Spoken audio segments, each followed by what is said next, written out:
오늘은 계시록 15장입니다. 계시록을 우리가 공부하면서 또 계시록을 읽으면서 또 계시록을 전하면서 우리 반드시 이 계시록을 계시하신 예수 그리스도의 말씀에 우리는 주목해야 합니다.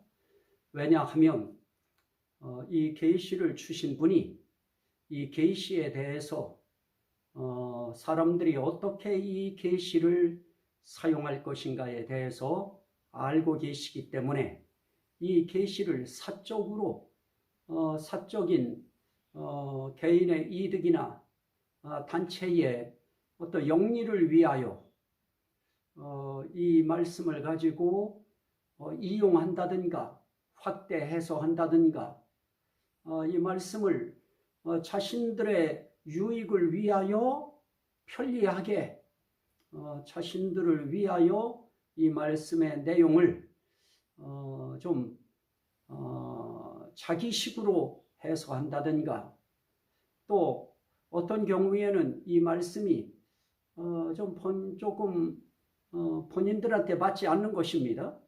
그런 부분들은 또 제하여 버리고 자기들의 구미에 당기고 입맛에 맞는 그런 말씀들을 또 뽑아 전하는 것으로 끝나는 것도 하나님 앞에서 옳지 않습니다. 계시록을 대하는 자세는 계시록이 간 데까지만 우리도 가면 되는 것입니다. 그래서 저도 그 부분에 있어서 항상 계시록 22장 18절 19절 말씀을 항상 참고하고 있습니다. 내가 이 두루마리의 예언의 말씀을 듣는 모든 사람에게 증언하노니 만일 누구든지 이것들 외에 더하면 하나님이 이 두루마리에 기록된 재앙들을 그에게 더하실 것이요 만일 누구든지 이 두루마리의 예언의 말씀에서 제하여 버리면 하나님이 이 두루마리에 기록된 생명나무와 및 거룩한 성에 참여함을 제하여 버리시리라 그럽니다.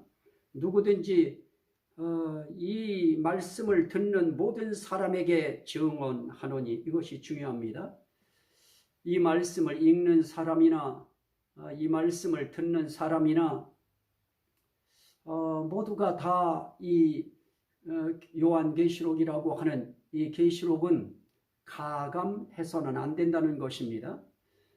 만약에 가감할 때에 아주 중요한 재앙을 받습니다. 이 계시록에 기록된 재앙을 더하실 것이라고 말씀했고 또 생명나무와 거룩한 성에 참여함을 제하여 버리시리라 그러십니다. 우리가 이 계시록을 통해서 사실은 더 생명나무와 가까워지기를 원하고 또 거룩한 성 새 예루살렘 성에 참여하기를 원해서 보는 것인데 오히려 이 말씀을 전하려고 했다가 또 보고 들었다가 잘못되어 버리면 오히려 화를 입는 것입니다. 그래서 두려운 마음이 있어서 아예 계시록에 손을 못 대는 그런 경우도 있겠습니다만은 한 가지 중요한 어떤 철칙 하나만 마음에 붙들면 될 것 같습니다. 그건 다른 것이 아니고 계시록이 풀어준 데까지만 푸는 것입니다. 계시록이 간 데까지 가고 계시록이 선 곳에서 우리도 서면 되는 것입니다. 그런데 사람 욕심이 더 분명하길 원하고 더 확실하길 원하고 더 마음에 의구심이 없이 선명하기를 원하는 우리 사람들의 지식에 대한 사실은 그 어떤 본성이 모든 걸 다 알고 싶어집니다. 그건 우리 인간의 시조였던 아담 하와 그 두 분들부터 벌써 알아서는 안 될 것까지 알아버리고 싶은 그런 욕구, 욕망 그것이 이 계시록의 내용을 접하는 모든 이들의 마음도 똑같이 다 선명하게 확실하게 모르는 거 없이 의문점 없이 다 알고 싶은 것은 다 똑같을 것입니다. 그러나 조심해야 될 것입니다. 그래서 저도 계시록이 간 곳까지만 가는 것입니다. 계시록이 이야기한 것까지만 하는 것입니다. 그것을 확대 해석하려고 하는 거기서부터 문제가 발생할 수 있습니다. 자, 저는 계시록을 보면서 1장부터 3장까지에는 어린 양 예수 그리스도의 계시와 교훈이다. 더 정확하게 이야기하면 삼위일체 하나님의 계시와 교훈이다. 또 4장부터 7장까지의 말씀에 보면 어린 양 예수 그리스도의 영광과 권능이다. 좀 더 정확히 말하면 삼위일체 하나님의 영광과 권능. 또 8장부터 18장까지는 어린 양 예수 그리스도의 진노와 심판입니다. 좀 더 정확히 표현하면 삼위일체 하나님의 진노와 심판입니다. 그런 의미에서 8장부터 18장까지이기 때문에 이 15장도 결국은 어린 양 예수 그리스도의 진노와 심판에 대한 내용입니다. 삼위일체 하나님의 진노와 심판이 어떻게 이루어질 것인가에 대한 그런 이제 말씀인 것입니다. 자, 그런 것을 이제 축으로 하여 기둥으로 하여 그런 틀로 우리는 이 15장을 봐야 될 것입니다. 자, 15장 우리 함께 저는 계시록을 한번 읽어보자는 것입니다. 우리가 계시록을 읽으면서 보자. 읽으면서 해석해보자. 그 부분인 것입니다. 이것을 읽지 아니하고 그냥 다른 어떤 것을 먼저 보고 해석하면 그러면 많은 오류에 빠질 위험이 상당히 많습니다.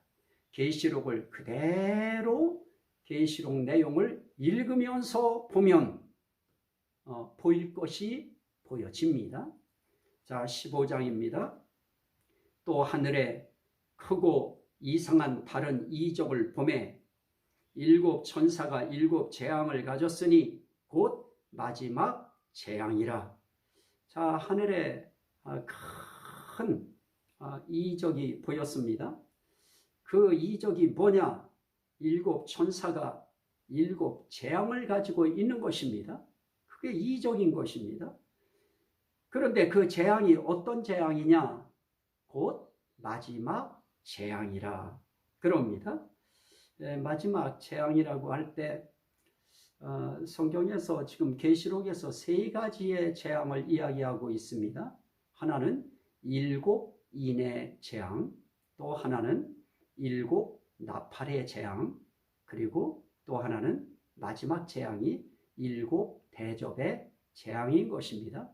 이제 두 재앙은 끝났다고 하면 일곱 인의 재앙과 일곱 나팔의 재앙이 끝났다고 하는 것입니다. 그러면 이제 남아있는 마지막 재앙은 일곱 대접의 재앙인 것입니다. 자, 곧 마지막 재앙이라 하나님의 진노가 이곳으로 마치리로다 그럽니다. 자, 여기서 우리가 볼 수 있는 그런 하나님의 마지막 재앙과 그 진노가 어떻게 맞춰지는지 그 부분에 대한 말씀을 지금 하고 있는 것입니다. 그 마지막 재앙이라고 하는 그 재앙을 가진 그 천사, 일곱 천사를 보고 난 다음에 또 보니까 뭐가 있느냐?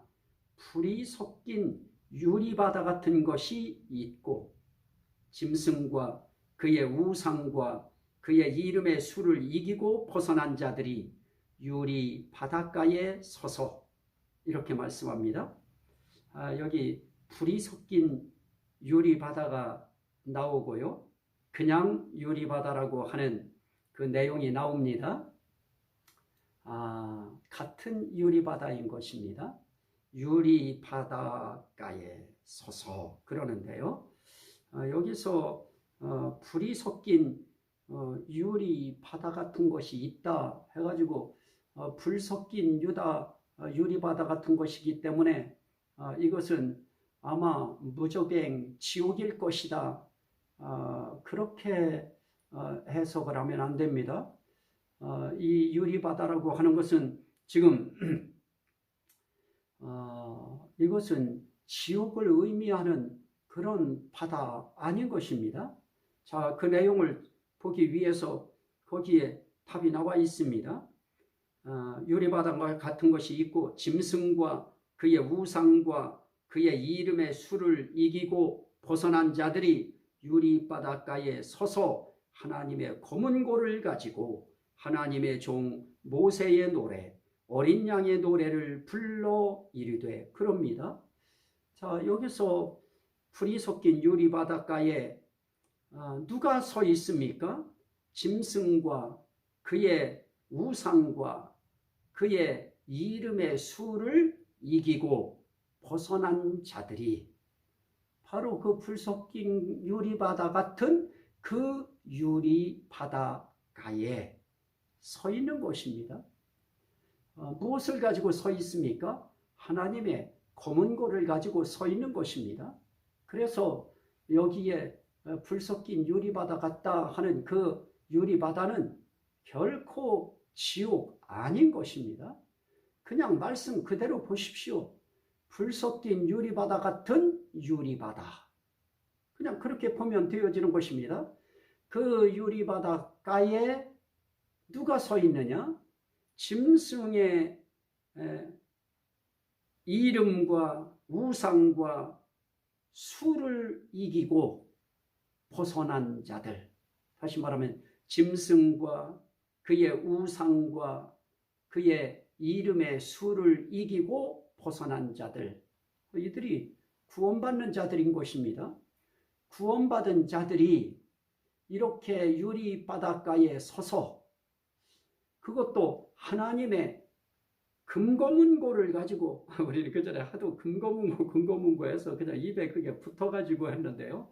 하나님의 검은고를 가지고 서 있습니다. 무엇하기 위해서 하나님의 검은고를 가지고 서 있을까요? 노래하기 위한 것입니다. 하나님의 종 모세의 노래 또 어린 양의 노래를 부르기 위하여. 그 내용은 무엇입니까? 주 하나님 곧 전능하신 이시요 하시는 일이 크고 놀라우시도다. 만국의 왕이시요 주의 길이 의롭고 참되시도다. 자, 여기서 하나님의 종 모세의 노래 어린 양의 노래를 부르는데 그 노래 속에 뭐가 있느냐? 주 하나님 곧 전능하시니요. 하나님, 전능하신 하나님이신 것입니다. 그 하나님이 하시는 일은 어떻습니까? 너무 큰 것입니다. 그리고 놀라운 것입니다.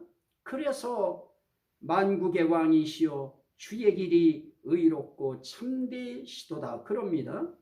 주 하나님, 다시 말하면 전능하신 분, 그분이 누구냐? 만국의 왕이시다. 만국의 왕이시오 만왕의 왕이시다. 그 주 하나님의 길이 어떤 길이냐? 의롭고 참되시도다. 그러면서 4절에 주여 누가 주의 이름을 두려워하지 아니하며 영화롭게 하지 아니하오리까. 누구도 주의 이름을 두려워하지 아니해서는 안 된다는 것입니다. 그 이름 두려워해야 된다는 것입니다. 그리고 그 이름을 영화롭게 해야 된다는 것입니다. 두려워하지만 영화롭게 해야 할 주의 이름인 것입니다. 왜 그렇습니까? 오직 주만 거룩하시기 때문에. 그래서 오직 주만 거룩하시니이다 그럽니다. 주의 의로우신 일이 나타났음에 만국이 와서 주께 경배하리이다. 주의 의로우신 일이 나타났음에, 주의 의로우신 일은 다른 일이 의로우신 일이 아닌 것입니다. 그분의 진노와 심판은 참된 것이고 그분의 진노와 심판은 참으로 의로우신 것입니다.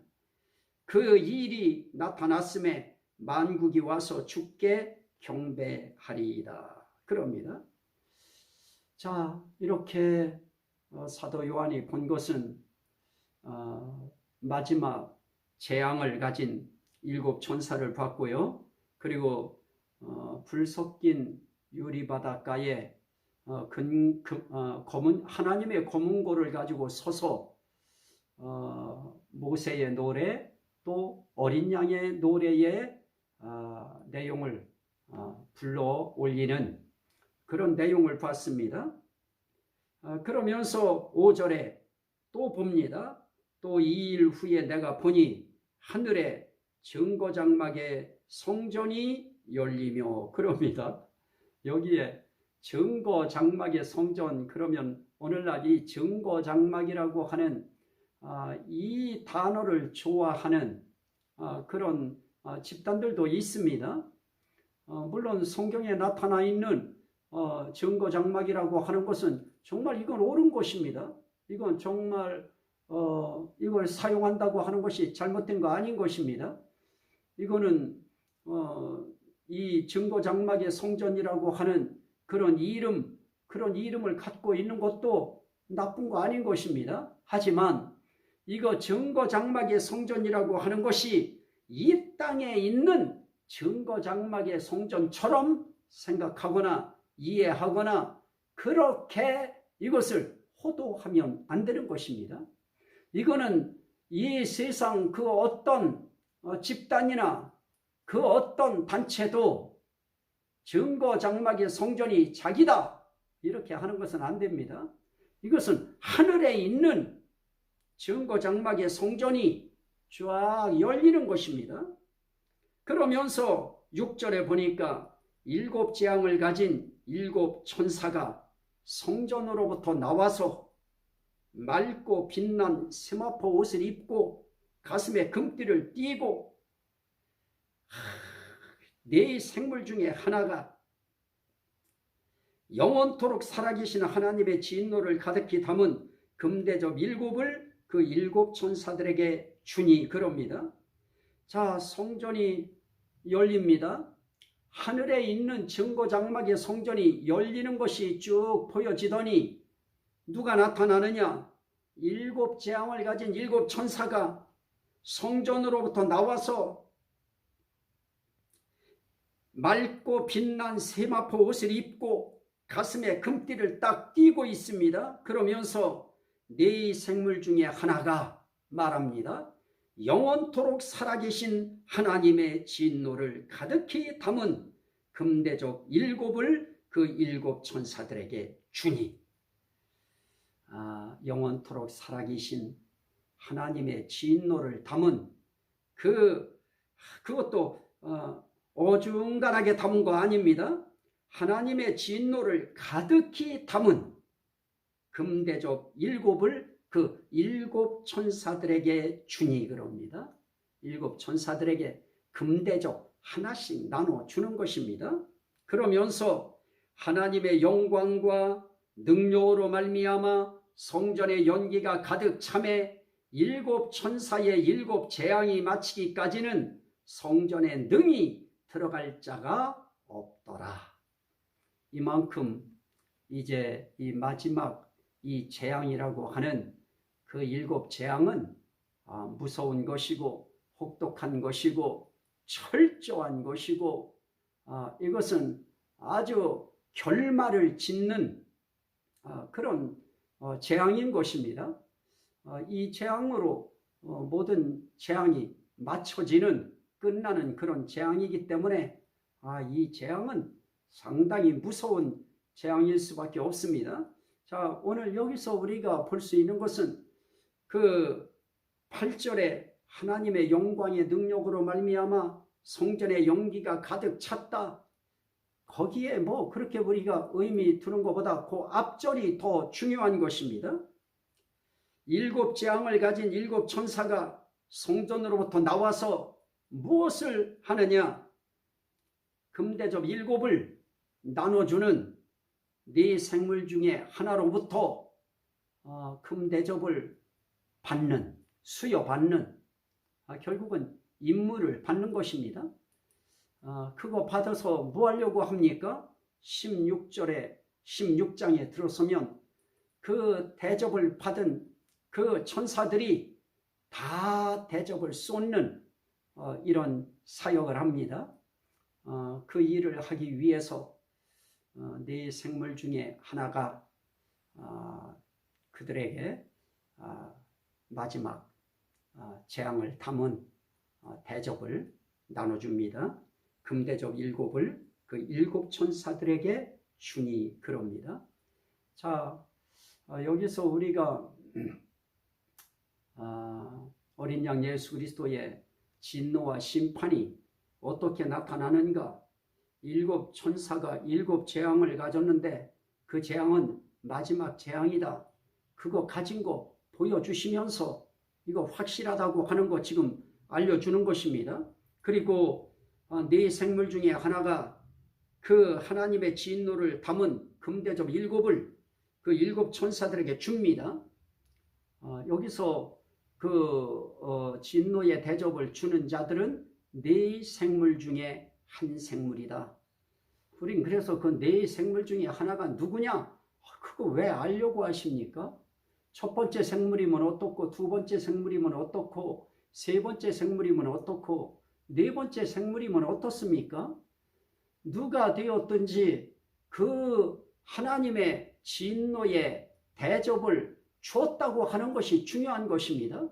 그렇다고 하면 이제 잠시 후면 하나님의 마지막 재앙이 이제 일어날 것이다 하는 준비 작업을 시키는 내용, 그것이 바로 15장인 것입니다. 여기서 뭐 불 섞인 유리바다에 의미 부여할 필요 있겠습니까? 오히려 불 섞인 유리바다가 보다는 차라리 짐승과 그의 우상과 그의 이름의 수를 이기고 벗어난 자들이 하나님의 검은고를 가지고 바로 이런 상황 속에서도 모세의 노래, 어린 양의 노래를 불렀다. 그 내용이 무엇이냐? 참되신 하나님, 의로우신 하나님, 그분이 어떤 분이냐? 전능하신 하나님이시다. 그분이 지금 의로운 일을 나타내셨다. 그래서 만국이 와서 그에게 경배해야 마땅한 것이다. 지금 그 말씀하시는 것입니다. 오늘 우리도 이 15장을 통해서 오늘 우리들도 짐승과 그 짐승의 우상과 그 이름의 수를 이기고 벗어나서 우리도 어린 양의 노래를 부르면서 하나님을 찬양하는 그런 대열 속에 저와 여러분들이 합류해야 되지 않겠습니까? 그런 마음으로 이 계시록 15장을 읽으면 하나님의 의로운 심판은 진노가 담긴 대접을 통하여 마무리될 것이다. 이제 그 진노를 쏟아 부을 그 대접을 지금 7 천사들이 받았다. 저 거기까지입니다. 그게 15장입니다. 16장에서는 그 진노의 대접을 쏟을 때 어떤 일이 나타나는가, 그 부분에 대해서 말씀 올리도록 하겠습니다. 오늘 이 말씀이 듣는 모든 심령들에게 생명이 되고 구원이 되고 은혜가 되고 복이 되고 능력이 되고 치료가 되고 회복이 되고 영광이 되게 하옵소서. 예수 그리스도 이름으로 기도하옵나이다. 아멘.